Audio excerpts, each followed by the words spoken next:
November 20 വിശുദ്ധ Edmund രാജാവിന്റെ തിരുനാളിൽ ആഗോള സഭ. ഈസ്റ്റ് ആംഗിൾസിന്റെ രാജാവായ ഓഫ തന്റെ വാർദ്ധക്യം പ്രായശ്ചിത്തത്തിൽ ചെലവഴിക്കാൻ വേണ്ടി രാജ്യം 15 വയസ്സുള്ള തന്റെ മകൻ എഡ്മണ്ടിനെ ഏൽപ്പിച്ചു.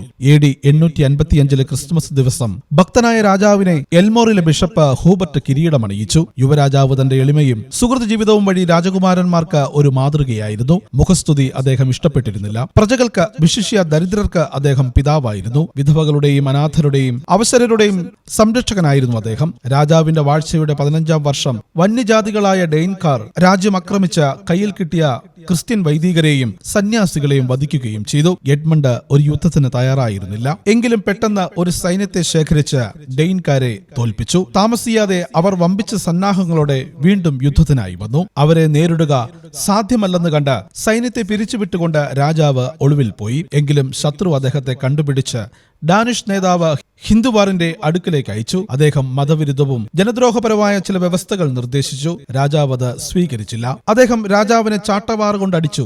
ശരീരം ഒരു മരത്തിൽ ചേർത്ത് കെട്ടി പിച്ചുകീറി. ശരീരത്തിൽ അസ്ത്രങ്ങൾ തറയ്ക്കുകയും ചെയ്തു. ഇവയെല്ലാം ക്ഷമയോടും ശാന്തതയോടും കൂടി ഈശോയുടെ നാമം വിളിച്ച് അവൻ സഹിച്ചു. അവസാനം ശിരച്ഛ ഛേദിക്കാൻ ഹിന്ദുവാർ ആജ്ഞാപിച്ചു. അങ്ങനെ AD 870 നവംബർ 20-ാം തീയതി 30-ാമത്തെ വയസ്സിൽ എഡ്മണ്ട് രാജാവ് രക്തസാക്ഷിത്വം വരിച്ചു. രക്തസാക്ഷിയായ വിശുദ്ധ എഡ്മണ്ട്, ഞങ്ങൾക്കു വേണ്ടി പ്രാർത്ഥിക്കണമേ.